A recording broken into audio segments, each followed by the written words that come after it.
1931లో ఒకసారి కులకు సంబంధించిన ఒక సమాచారం సేకరణ, అది మన స్వతంత్రం రాకముందు దేశంలో మొట్టమొదటి రాష్ట్రం. ఇవల్ల ఒక కులానికి సంబంధించిన అన్ని రాష్ట్రంలో ఎవరెంత ఉన్నారు ఏందనే సమాచారాన్ని సేకరించినాం. దీనికి సంబంధించి నేను ముందు నుంచి కూడా సభలో కోరుతా ఉన్నా, ఏదైనా రోడ్ మ్యాప్ ఇవ్వడానికి మీరేం సజెషన్ చేస్తారో మీ పార్టీ తరఫున ఇవ్వండి. కానీ జనరల్ మొత్తం ప్రాసెస్ని క్రిటిసైజ్ చేసినట్టుగా ఇంటిగ్రేట్ స్టిక్కర్లు వేసి ఉంటే ఒకవేళ అటువంటిది నిజమైతే డెఫినెట్లీ ఆ ఆఫీసర్ మీద యాక్షన్ తీసుకుంటాం. కానీ మేము ఎక్కడ కూడా అటువంటిది జరిగింది అనేటువంటి ప్రశ్న కొంతమంది పెద్దలు శ్రీనివాసరావు గారు చెప్పినట్టుగా మా ముఖ్యమంత్రి గారు ప్రకటనలు చెప్పారు. జిహెచ్ఎంసీకి కొంత సంబంధించి ఏం చెప్పంటావు అధ్యక్ష, కొంతమందికి ప్రభుత్వ ఉద్యోగులు అయితే కుక్కలు వదిలిపెట్టిన వాళ్ళు కూడా ఉన్నారు. కొంత నష్టం, రకరకాల వ్యక్తులు రకరకాల స్వచ్ఛంద సమాచారం ఇచ్చినటువంటి వాళ్ళని సేకరించడం. చాలామంది ప్రముఖులు ఈ రాష్ట్రంలో ఆదర్శవంతం అనుకుంటే వాళ్ళు సమాచారం ఇవ్వలేదు అధ్యక్ష.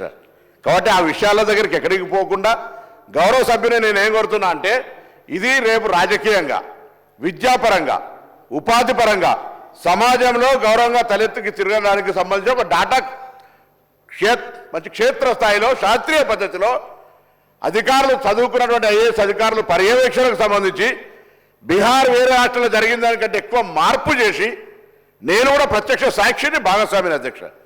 నేను నా వర్గాలకు న్యాయం వస్తే నేనేం మెత్తవలేదన్నా డెఫినెట్లీ మీరు తప్పకుండా గట్టిగా మాట్లాడతాం.